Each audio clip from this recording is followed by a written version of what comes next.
When you talk about controlling economy, it means controlling what? The resources that is found in that particular economy. Now, the first one is what? Capitalist economy. In this economy, government has little or no influence on what to produce, how to produce, and for whom to produce. That means the forces of demand and supply controls this economy. The forces of demand and supply controls this economy. When demand, we have talked about when demand is high, that means price will do what? Will skyrocket. Likewise, when supply is high, price will what? Will melt. That means price will come down. The forces of demand and supply control this economy because production the production in this economy is being owned by private individuals. They are being owned by what? Private individuals who are looking for profit, who are looking to make profit. In this case, whenever price is touched, demand and supply will what? Will shake. Now, in a socialist economy, you see that we have discussed about the characteristics. It shows that the government, it is called, another name for it is what? A centrally planned economy. The government owns factors of production. That means they decide what to produce, how to produce, and for whom to produce. The government decides that. That means there is nothing like profit maximization in this system. The government are not looking for profit, mainly to maintain the stability of what? Of the economy. In the mixed economic system, this system shows that there is a combination of capitalist economy and socialist economy. That means government have some aspect where they control in this economy, while private individuals have aspect where they control. Because there are some areas, if you allow individuals to control it, the economy might have problems. Because those things like foreign exchange, if you allow individuals to control it, that you will see that the economy might have problems because they're looking for profit. In this type of economy, the government have an aspect which they control, and while the factors of production or individuals have another aspect which they control. So the two of them come together to what? Produce in the economy, or to control the resources of the economy. These are the three major economic systems of the whole world. Three major economic systems we operate in the whole world. It affects every economy in the whole world. Like I said, every economy chooses on how to run their economy. Nobody have any influence. No other nation have any influence on how you run your economy. That is why they call an economy a sovereign nation. That means you have your own power. Are we together? You have your own power to decide on what to do in your economy. Now, the first one is what? The capitalist economy, which indicates that the forces of demand and supply control this economy. So that means the government have little or no influence on this economic system. The government have little or no influence on this economic system. Purely, it is being controlled by the forces of demand and supply. That means production are in the hands of individuals with little or no influence by the government. Now, the socialist economy is an economy that is being solely controlled by the government. Solely controlled by the what? By the government. Now, when you say solely controlled by the government, that means governments have to make the decision on what to produce, how to produce, and for whom to produce. Are we together? They make that decision. It's assumed that they provide everything for you.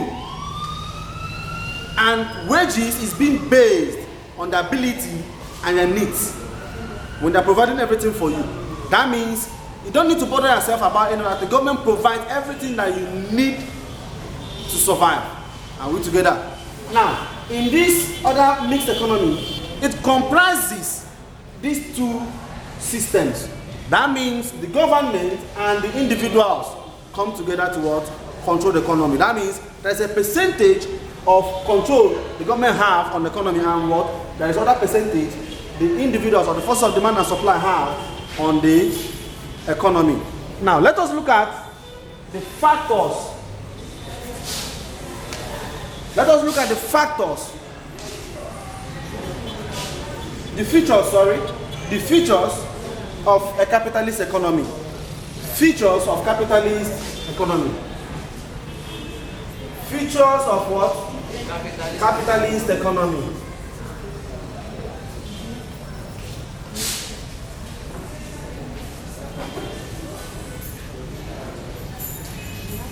Or characteristics. Some other persons will call it that way.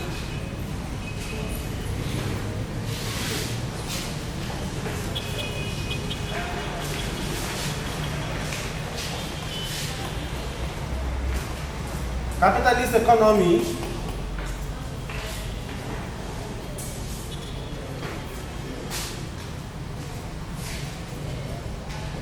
characteristics of a capitalist economy. And I said capitalist economy can also be called what?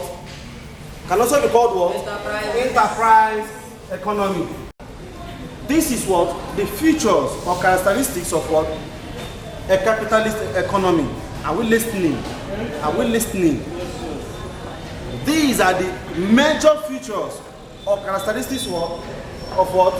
A capitalist economy or an enterprise economy. In this economy, there is private ownership of properties. Private ownership of what? Properties. What does it mean? It means that you can own factors of what? Production. Are we together? An individual, that's a private ownership of what? Properties. That means an individual can decide on what to produce. An individual can own what? Factors of production. Number two is price mechanism. That we have talked about it. Price is a major factor here because whenever price is touched, demand and supply will shake. Are we together? Whenever price is touched, demand and supply will shake. In this economy, the force of demand and supply controls it. So price is what? A major factor. Freedom of enterprise. It shows that you can decide on whatever thing you want to produce. You and you alone. Are we together? Nobody has what to interfere on it. The next one is what? Sovereignty of what? Consumers. That means consumers decide on what to buy. When you have your money as a consumer, whatever thing you want to buy, that's what you go to buy. True or false? If you want to buy a book, any type of book you feel like buying, that's what you buy. Textbook, notebook, whatever. So that is what? Sovereignty. That means the consumer have what? Every right to what? Decide on what to buy. The next one is what? Profit motive. That means in this particular economy, profit is the major motive of this particular economy. That means, remember we say that individuals controls this economy. That means the force of demand and supply. It shows that anybody that is producing anything has what? Profit at the back of his mind. True or false? That is what is in this economy. Now, no government interference. That means government have little or no interference in what to produce, how to produce, and what, and for whom to produce. The next one is what? Self-interest. That means you have interest on whatever thing you want to produce. Some people have interest on what? Academics. Like the owner of this place, he has interest in what? Academics. Other people have interest in production of pure water, mechanic, whatever. So there is a self-interest. Whatever thing you decide, that is what will go for it. We are going to look at the next economic system, that is a socialist economy. We said what? That it is being controlled by the government. Solely by the what? The central government.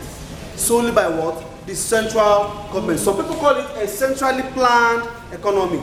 Centrally planned economy. In this type of economy, the government have the sole responsibility of what to produce, how to produce, and for whom to produce. In this type of economy, the government have the influence on every aspect of your life. It shows they decide on what you want. Are we together? They decide on what you want, not you deciding for yourself. Are we together? In this type of economy, individuals are not allowed to own properties or factors of production. It is being solely owned by the what? The government. Many people immediately just mention socialist.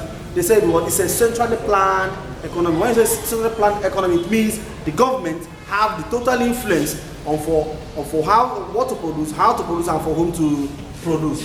Now let us look at the characteristics of this system.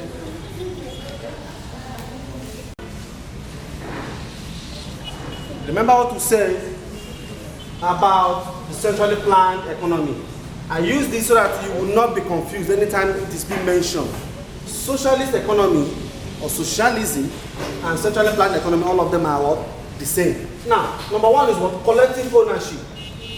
The government represents the people, and the people are the government. So that is what? A collective ownership of factors of production, because government decide on what to produce, how, and for whom. So at that point, you see that whatever the government owns, you owns what the government owns. So that is what? A collective ownership of what? Factors of production, of properties. Individuals are not allowed to what? Own property. So there is a collective ownership of what? Properties. Economic, social, and political equality. In this sense, since nobody has a right to produce anything, that means somehow or manageably nobody will be allowed to be richer than each other. Are we together? Since government provides everything for everybody according to what you need. So in that case, nobody is going to be more economically viable. That is when you talk about wealth. Socially, that this person is known somewhere, and politically there's something like that. Everybody is what? Equal. Now, no competition is only in a place where demand and supply controls the economy that you will see competition. Everybody will try to look at what he will do to outsmart each other. So in a centrally planned economy, there's something like competition, since there is no forces of demand and supply. Now, positive role of government, that means the government is positively controlling the economy, solely controlling the economy. Whatever thing that is being produced in the economy is decided by the what? By the government. Work and wages are based on what? That is supposed to be salary, sorry. Are based on work and what? Ability. Now, remember, government provides everything that you need. Does not mean you as an individual will just sit down at home and government will just go and bring bread, tea and butter every morning. No. You must have to what? Contribute your own quota by working for government. Are we together? They will now provide those things according to what you need, according to salary and wages. Even if you have some, it's based on what work and what ability that you have. You will not see someone that is working 8 hours or 10 hours in a day, and the person that is working 2 hours will get the same thing. Are we together? The ability you impute in the government, that is how you are going to be rewarded. If they're going to give you tea and whatever thing morning, afternoon, night, that means it's going to be solely based on your ability to contribute to the what? To the government. These are the major features or characteristics in what? A centrally planned economy or a socialist economy.